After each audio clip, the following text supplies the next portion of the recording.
അങ്ങനെ സഫർ മാസത്തിലെ അവസാന വെള്ളിയാഴ്ച രാവും പകലും ഒക്കെയാണ് നമ്മിലേക്ക് കടന്നു വരുന്നത് അല്ലേ. ഞാൻ നിങ്ങൾക്ക് അത്ഭുതം നിറഞ്ഞ ഒരു കുഞ്ഞൻ സ്വലാത്ത് പഠിപ്പിച്ചു തരട്ടെ. ഈ സ്വലാത്ത് ചൊല്ലിയാൽ നിങ്ങൾക്ക് ദീർഘായുസ്സു ലഭിക്കും. അതായത് നിങ്ങൾ പെട്ടെന്ന് മരിക്കൂല. അല്ലാഹു റബ്ബുൽ ആലമീൻ അവൻ്റെ ഔദാര്യമെന്നോണം ദീർഘായുസ്സിട്ട് തരും. അതുമാത്രമല്ല, സാമ്പത്തിക അഭിവൃദ്ധി തരും. ദാരിദ്ര്യത്തിൽ നിന്ന് കാവൽ തന്ന് ലൈഫിൽ മൊത്തത്തിൽ ബറക്കത്ത് തരും.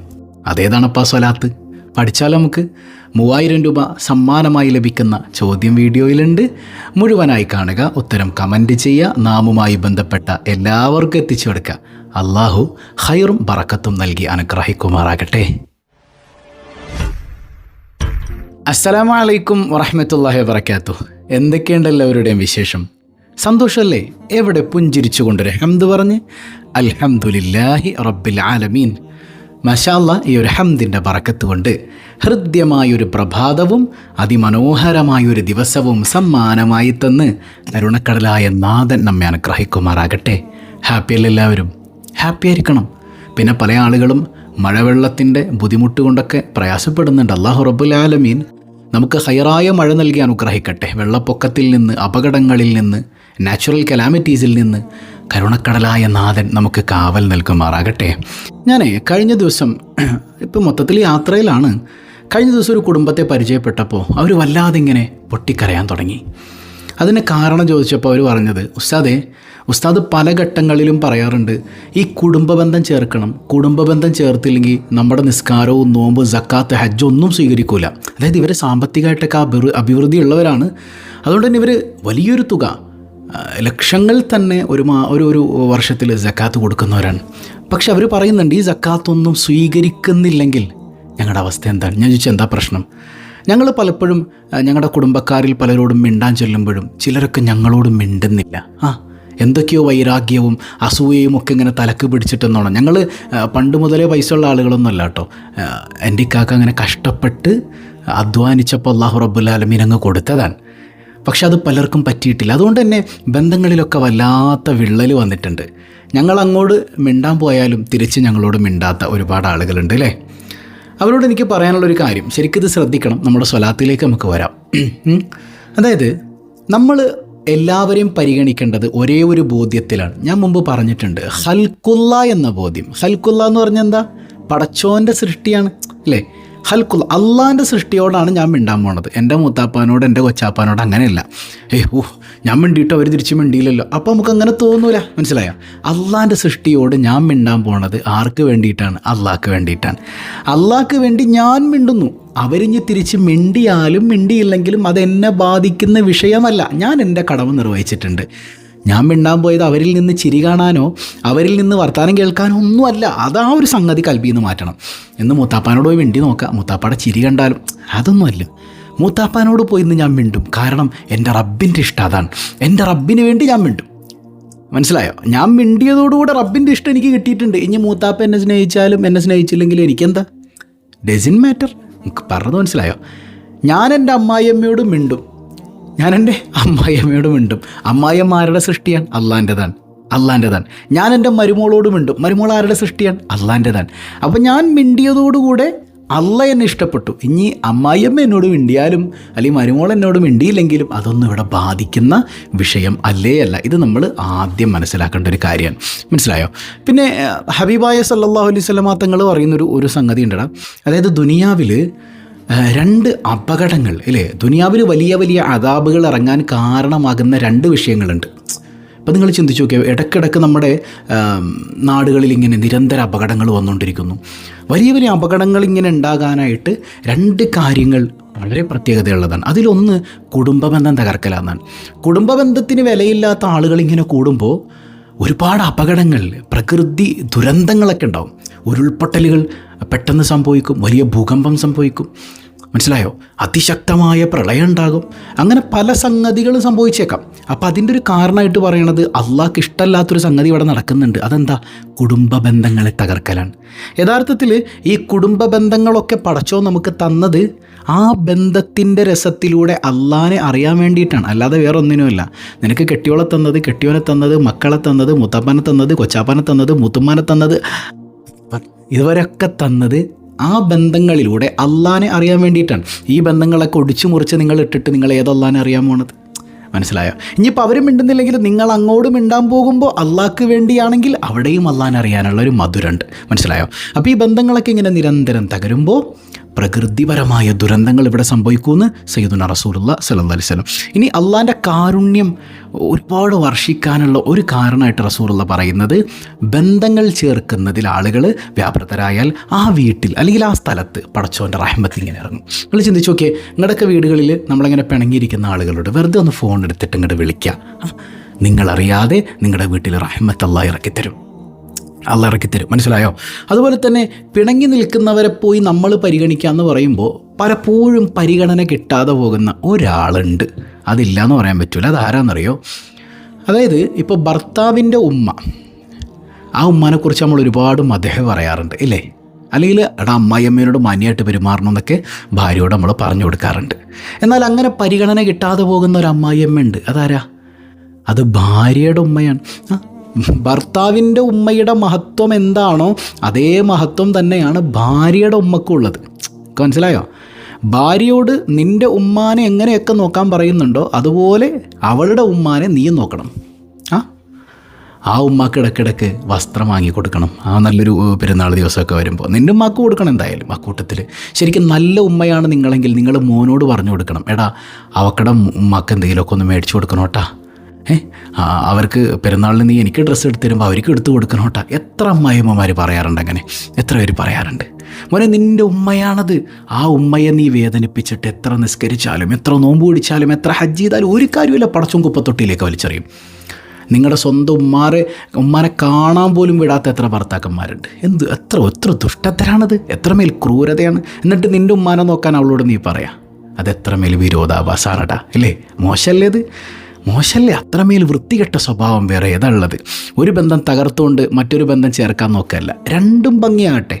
അവളുടെ ഉമ്മാനെ നീ നോക്കുക, നിൻ്റെ ഉമ്മാനെ അവളും നോക്കുക. എന്ത് രസമുണ്ടത് എന്ന് പറഞ്ഞാൽ നിൻ്റെ ഉമ്മാനെ നീ നോക്കണ്ടെന്നല്ല കേട്ടോ. യഥാർത്ഥത്തിൽ മക്കൾക്കാണ് സ്വന്തം ഉമ്മാനെ നോക്കാനുള്ള എല്ലാ അധികാരവും അവകാശവും ഒക്കെ.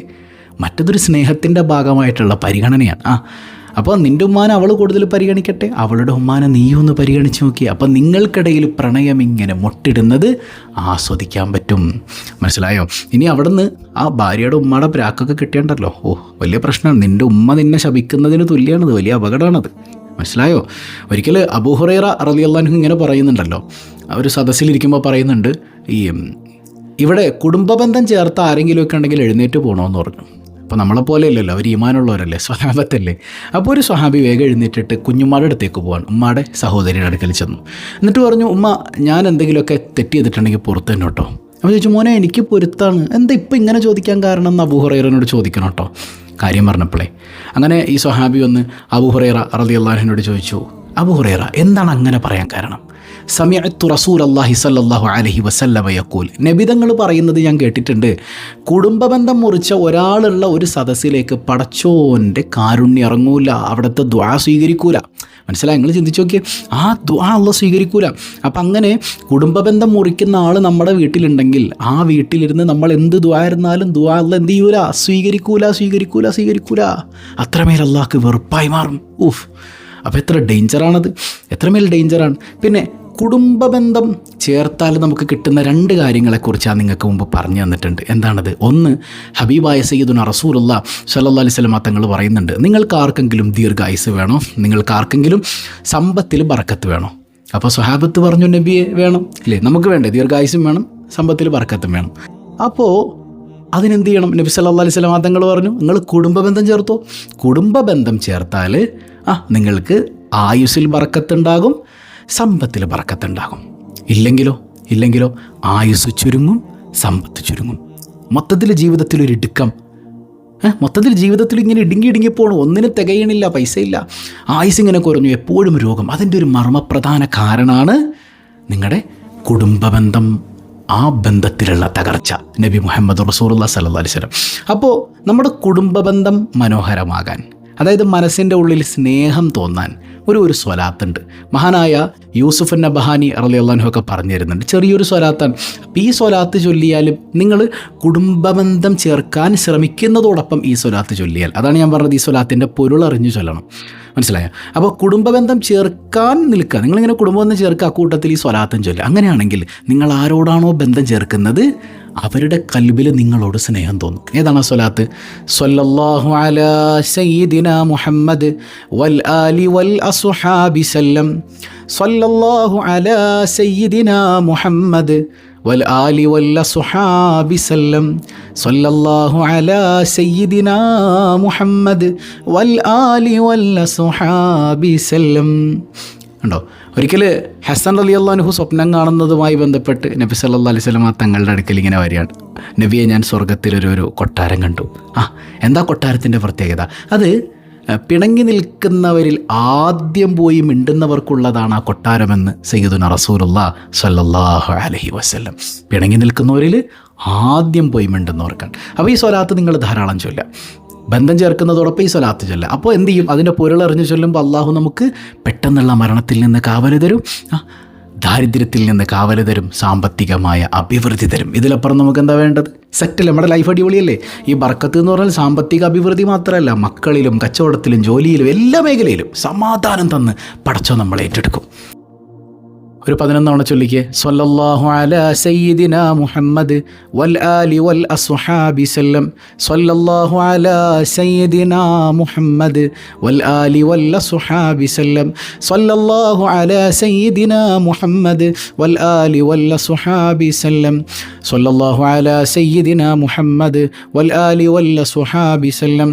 സ്വല്ലല്ലാഹു അലാ സയ്യിദിന മുഹമ്മദ് വൽ ആലി വൽ അസ്ഹാബി സല്ലം. സ്വല്ലല്ലാഹു അലാ سيدنا محمد والآل والصحاب سلم. صلى الله على سيدنا محمد والآل والصحاب سلم. صلى الله على سيدنا محمد والآل والصحاب سلم. صلى الله على سيدنا محمد والآل والصحاب سلم. صلى الله على سيدنا محمد والآل والصحاب سلم. صلى الله على سيدنا محمد والآل വല്ല സുഹാബി സല്ലം. അള്ളാഹു കബൂൽ ചെയ്യട്ടെ. അപ്പം നമ്മുടെ റബീഉൽ അവ്വൽ 12 നടക്കുന്ന പരിപാടിയിലേക്ക് 1 കോടി സ്വലാത്ത് പലരും ഹദിയ ചെയ്യുന്നുണ്ട്. സ്വലാത്ത് ചൊല്ലിയിട്ട് അതൊക്കെ ഇങ്ങനെ കൂട്ടിവെക്കുക, അള്ളാഹു സ്വീകരിക്കട്ടെ. അതുപോലെ നമ്മുടെ റിലീഫ് പദ്ധതിയിലേക്ക് പലരും സഹായങ്ങൾ ചെയ്യുന്നുണ്ട്. പ്രയാസം അനുഭവിക്കുന്നവരിലേക്ക് അത് എത്തിച്ചു കൊടുക്കണം.